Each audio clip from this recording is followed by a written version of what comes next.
Махабхарата – индийский эпос, составленный мудрецом Вьясой, который повествует о делах и судьбе кузенов, Кауравов и Пандавов, лунной династии с богом Кришной, играющим значительную и решающую роль в формировании событий. Бхагавад-гита и 1008 имен Вишну находятся в этой большой эпопее. Благочестивые индусы называют ее Пятой Ведой. В этом великом эпосе утверждается: то, что находится в нем, нет нигде. Вечный возничий. Я упомяну всего один пункт, который заставит вас ценить Махабхарату больше. Бог был супругом Майи, иллюзии, и у него был сын, названный Манас, мышление. У Манаса было две жены – Праврити и Неврити, захваченность и свобода. Конечно, захваченность была его любимой женой, и у нее было 100 детей. Свобода была не такой здоровой, лечилась и была забыта, и у нее было 5 детей. В Махабхарате это символика Кауравов, сотни сыновей, и Пандавов, 5 сыновей. Хотя все дети жили в этом самом королевстве, ели ту же самую еду и учились от того же самого учителя, их характеры сильно отличались друг от друга. Кауравы, дети захваченности, были жадными, жестокими, эгоцентричными и безнадежными. Пандавы, 5 братьев, каждый представлял собой высшее достоинство, так что они символизировали истину, праведность, умиротворение, любовь и принцип ненасилия. Истина, справедливость, мир, любовь и невреждение. Так как они были чисты и родились свободой, Господь стал их гидом. Фактически, Господь станет гидом каждого, кто бы не установил его как сарадхи, возничим. Он не будет считать это положение низким. Он санатана сарадхи, вечный возничий, становится возничим всех. Он Бог для всех, кто ищет мастера, поддержку. Духовно мастер во всех, а Кришна – персонификация универсальной души. Махабхарата – эпопея, которая показывает великие идеалы прошлого ясным и безошибочным способом. 5 братьев Пандавов одержали победу над сложнейшими разногласиями в результате божественной милости, которую они получили, осуществляя Дхарму, воплощенную старшим братом, которого звали Дхармараджа, второй брат Пхима, воплощение посвящения, третий брат Арджуна, чистота. В настоящее время у нас описана Дхарма, во многих книгах и о ней говорится. Но без силы, полученной от посвящения, веры и чистоты характера и поведения, Дхарма будет бессильна, чтобы передать благодать Бога. Это ситуация, в которой мы находимся. Махабхарата, например, является по существу историей 5 пран в человеке, преодоление сотни препятствий в пути восходящего прогресса. Старшим из 5 братьев Пандавов является Дхармараджа, мораль, справедливость. Он успешно поддержал Бхиму, физическая сила, посвященная богослужению и преданность. Арджуна – стабильность и чистая вера в Бога. Накула и Сахадева, которая представляет устойчивость и хладнокровие. Когда эти 5 изгнаны, Хастинапур, тело, наполнено адхармой, несправедливостью. В Махабхарате потребность в осуществлении дхармы иллюстрирована с помощью серии критических ситуаций и дилемм, которые в одной форме или другом преследуют человека. Каждый из вас может быть Арджуной и достигнуть победы. Последняя шлока Гиты говорит: где есть Кришна, высший йог, и где также есть Арджуна, поклоняющийся ему, там гарантирована победа истины и справедливости. Этот стих гарантирует победу не только в Махабхарате Арджуне, но и тем, кто поклоняется в присутствии Кришны. Рассмотрим 5 братьев Пандавов, увековеченных в эпосе Махабхарата Вьясы. Старшим является Дхармараджа, олицетворяющий Дхарму. Вторым является Бхима, олицетворяющий могущественную булаву. Третьим является Арджуна, передовой лучник. Но и Бхима и Арджуна всегда выполняли малейшую просьбу Дхармараджа, поскольку сила должна всегда кланяться, чтобы исправиться. Интерпретируя историю на современный лад, мы находим, что современная Америка – это Арджуна, Россия – Бхима, и оба должны поклоняться перед Бхартой. Дхармараджа, который поддерживает праведность, сдерживает силы, военные, экономические или другие. Какая большая трагедия в том, что мы, кто должны вести мир путем дхармы, теряем веру сами в тот путь и отклоняемся в буйную дорогу власти или силы. Злые желания крадут человеческий покой. Нежные сердца студентов должны бороться с лицемерием, тщеславием и высокомерием. У Карны, великого героя эпопеи Махабхараты, прародителем был сам бог солнца. У него было божественное благословение в достаточной мере. Как следствие, он обладал огромными полномочиями. Никто не мог победить его в сражении, но в некоторых случаях через человека, через его зло и доброту, благословение преобразуется в проклятие, и проклятие возвышается в благословение. Жизнь Карны показывает хороший урок этого. Он приблизился к Парашураме и желал изучить стрельбу из лука от божественного мудреца. Он стремился также получить сверхчеловеческое оружие, как Брахма Астру. От него в заключение его обучения Парашурама поклялся разрушить всю касту кшатриев, поскольку кшатрии очень безжалостно отправили его отца в царство Яму. Таким образом, никакой мальчик кшатрий не мог быть учеником Парашурамы. Карна поэтому утверждал, что был из касты браминов, той же самой касты, что и Парашурама. Парашурама принял его как мальчика брамина и проинструктировал его в стрельбе из лука, а также преподавал ему использование Брахма-астры. Но в конце он узнал, что Карна был кшатрием. Он рассердился и сказал: «Так как я обещал тебе стрельбе из лука, я проклинаю тебя на то, что ты никогда не сможешь использовать эту священную Брахма-астру.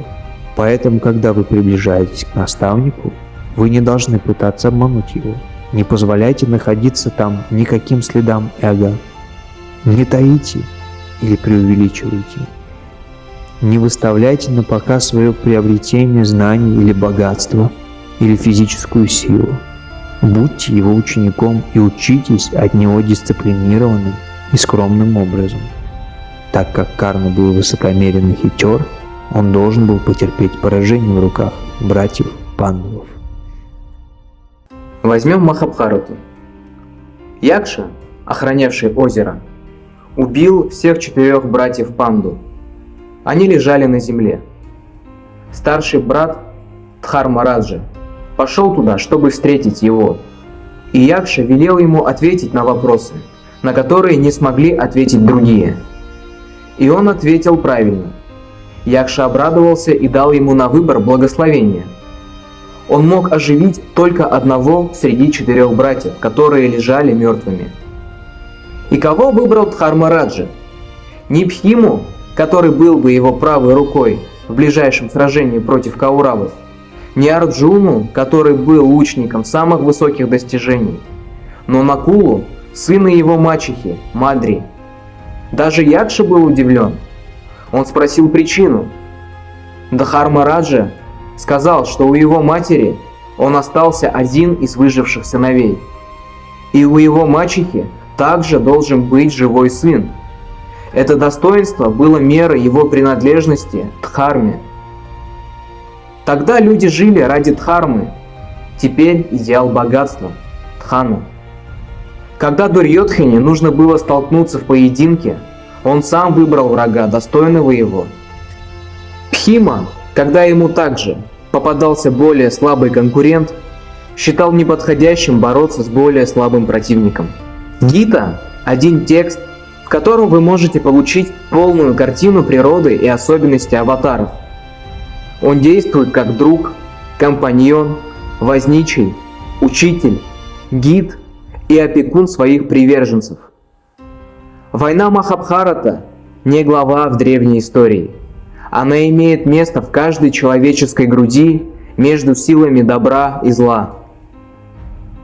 Тот, кто признает ценность, установленной Богом, Йогешварой Кришной, как возничего, несомненно, победит. Силы зла не могут ему помешать. Они уступят и падут. Примите его как своего мастера. Посвятите все действия ему. Посвятите свои слова и дела и мысли ему, как цветы в его ногах. Он уверяет: «Я освобожу вас». Он успокаивает: «Вы больше не будете горевать». Бог является самым близким, самым дорогим, самым любимым, самым нетерпеливым компаньоном, товарищем и родственником для человека. Это полностью продемонстрировал Кришна в Махабхарате и Бхагавате. Идите путем, установленным в Рамаяне, Махабхарате и Бхагавате. Продолжайте двигаться вдоль этого пути, несмотря на остановки и препятствия, несмотря на одобрение или неодобрение родных и близких, похвалы или осуждения от общества. Что такое похвала или осуждение? Слова – звуковые волны, пребывающие во всех концах воздуха. Волны, которые ударяют в ваше ухо. Позвольте им ударить только ваше внешнее ухо. Не обращайте на них внимания. Бог появился перед Бхишмой после войны Махабхараты, поскольку Бхишма молился, чтобы увидеть его перед глазами, когда он оставил этот мир. Бхагавата и Махабхарата полны уроков для взращивания бхакти, любви к Богу и сущности самого Бога. Братья Пандавы и их супруга – воплощение этого. Когда царица Драупади была оскорблена и публично опозорена братьями в королевском зале, она не призвала своих супругов, могучих героев многих сражений, вооруженных небесными луками и булавами.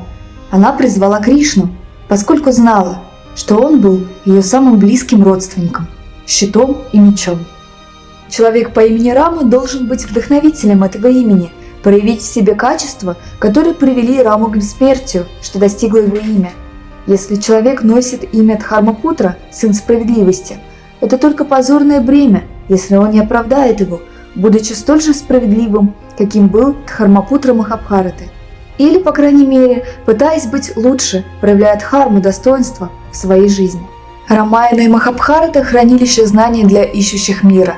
Они переполнены примерами и предписаниями, которые являются вдохновляющими и своевременными. Обучаясь им, можно достичь чистоты сердца. Чистое сердце, направленное к Богу, является действительно небесами Вайкунтхи или Кайлашем. Когда война Махабхарата была неизбежна, о ней было рассказано в кругах, которые познали зло эпохи, поэтому только обильный дождь стрел мог задушить огонь ненависти. Но теперь-то тут другой путь. Только щедрый дождь любви может задушить и разрушить огонь гнева, страха и беспокойства, которые окутывают мир. Это урок, который преподает Махабхарата. Никогда не бросайте Бога, считая Его виновным за наши беды. Считайте скорее, что беды приводят вас ближе к Богу, заставляя вас обращаться к Нему всегда, когда вы испытываете затруднения. Вы страдаете от боли живота, и доктор причиняет вам боль операции, чтобы уменьшить эту боль, и вам становится легче. Затем вы говорите, что вы рады. Радость – всего лишь интервал между двумя моментами боли, и боль – интервал между двумя моментами радости. В книге Махабхарата вы читаете о большом сражении, которое было между братьями Кауравами и Пандавами. Истина была на стороне Пандавов. Они боролись за правду и справедливость, так как Бог был на их стороне, помогая им победить. Старшим из Пандавов был принц по имени Дхармараджа. Его дедушка Бхишма и его дорогой учитель Дрона выбрали сторону Кауравов и готовились бороться против него и 4 его братьев. Когда сражение началось, Дхармараджа вспомнил правило Патита Дева Бхава: «Позволь вашему отцу быть вашим богом», Ачарья Дева Бхава: «Позволь вашему учителю быть вашим богом». Так он приблизился к лагерю врагов и достиг палаток Бхишмы и Дроны, которые потерпели поражение. Он упал на ноги дедушки и учителя и просил пожелать ему блага. Они стали мягкими и милыми к нему. Их сердца были заполнены добротой. Они сказали: «Сын, ты делал только правильные и нужные дела. Они на вашей стороне. Вы победите. Мы должны быть на этой стороне, так как мы связаны обязанностями. Но мы благословляем вас на то, что вы сможете победить своих врагов и возвратить ваше королевство. Посмотрите, как Дхармараджа получил благословение своего дедушки и учителя, соблюдая дхарму, установленную мудрецами. Махабхарата предполагает также другие уроки. Давайте посмотрим на противников Дхармараджи, Арджуны, Бхишмы и других, дядя которых побеждает братьев, и их злой выводок противников пандавов является Дритараштха, слепой правитель. У него нет видения. Да, видение, что только справедливость может освещать. Он был слепым, то есть у него не было джняны, признание некомпетентности человека и всемогущества Бога. Пандавы вспомнили их низшую военную силу, верой во всемогущество Бога и их собственное безсилие. И таким образом сам Бог помог им одержать для них победу от челюсти, поражения. Не пытайтесь избежать контакта с другими или с внешней природой. Развивайте более широкие, универсальные взгляды. Рассматривайте внешнюю природу как одеяние Бога. Это выражение желания Бога. Это проявление Его славы, Его власти, Его силы, Его величества. Увидьте их в каждой травинке, в каждом цветочном лепестке, в каждом кусочке фруктов. Извлекайте уроки из рек, гор, звезд и небес. Вьяса, составив Махабхарату, также поздравил Джая с победой в этом мироздании таких великих людей, как Бхишма, Бхима, Арджуна, Видхура, Дхармараджа, Драупади, Кунти, всех выдающихся вокруг божественного Кришны. Эта эпопея удалит темноту невежества, мелочность, эгоизма, трусость, разделение от людских сердец. Очень подходит для Вьясы название Лока-гуру. Он превозносит саны Вишну, Шанха, раковина и чакра, диск. Сан Шивы, Шанкары — это 3 глаза, и сан Брахмы, создателя — это 4 головы. Не растрачивайте свою энергию и время, ища чувственные удовольствия в безбожной компании. Каждое сердце – Дхармакшетра, поле войны Махабхараты, где происходит бой между силами добра и зла. Дхармакшетра – ведь целая страна. Прежде всего, матери и дети этой земли должны быть преданы Дхарме. Гитта начинается со слова «на Дхармакшетре» и заканчивается словами «через Дхарму вы должны превысить Дхарму». Человеческий ребенок, родившийся невинным в Дхармакшетре, в сфере Дхармы, в обилии саттвы гунны, исчерпывается, поскольку годы протекают в привязанности к раджасу и тамасу и оказывается во власти конфликта области Курукшетры. Это история Махабхараты в каждой жизни. Курукшетра – поле битвы между людьми от мира сего и справедливыми людьми. Именно об этом говорит самая первая шлока Гитты. Что это означает? На одной стороне находятся захваченные раджасом и тамасом. С другой стороны находятся саттвичные, справедливые и безупречные, которые являются божественными и созданы Богом. Бой между двумя силами не знает перемирия. Так же, как ежедневная ванная гарантирует чистоту, также ежедневное сражение держит злых противников на расстоянии вытянутой руки без возможности вам навредить. Война Махабхарата – хороший пример руководства Бога, когда доблесть защищает себя от сил зла. Кришна был самым сердцем тела пандавов.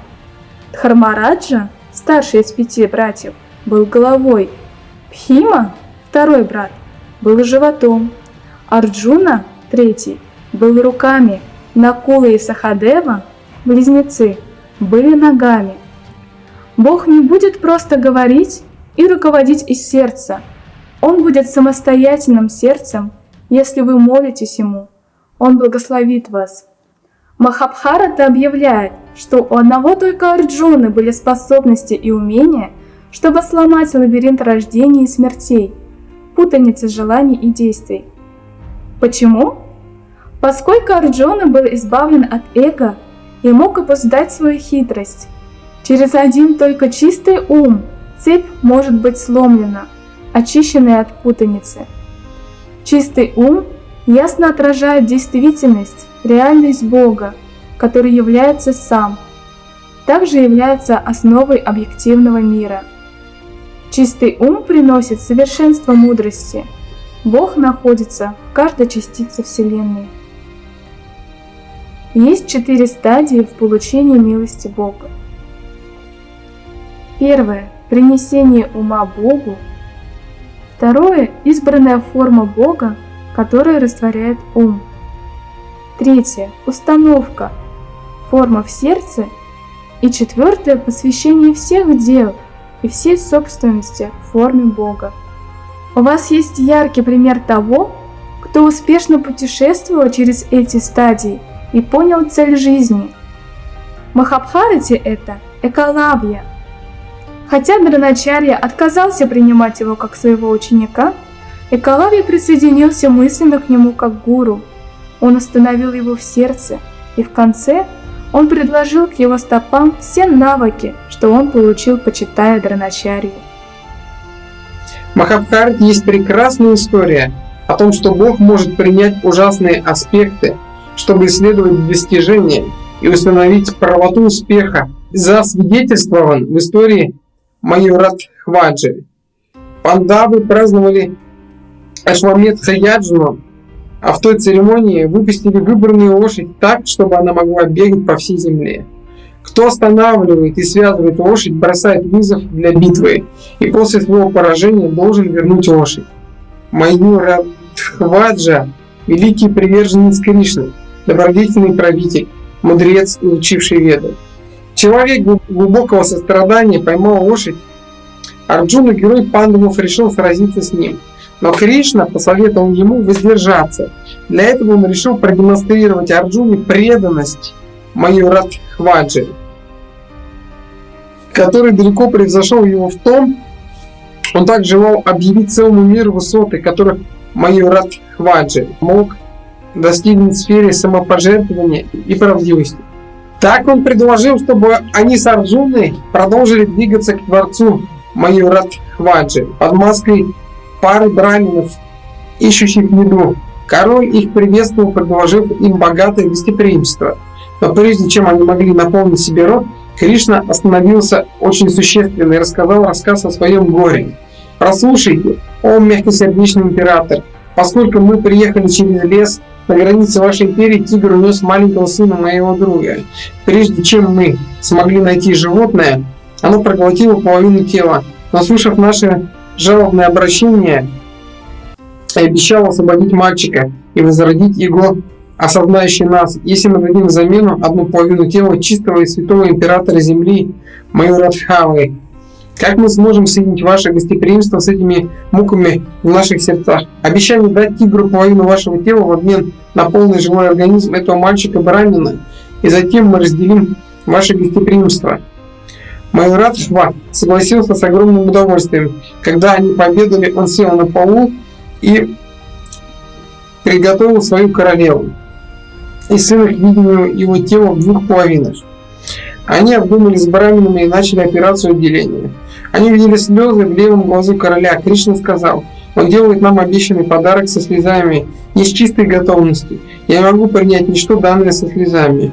Но Майюрадхва ответил: «И если я не желаю или колеблюсь, оба глаза должны лить слезы. Не так ли?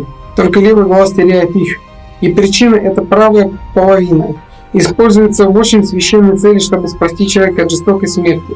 Но что произойдет с левой половиной?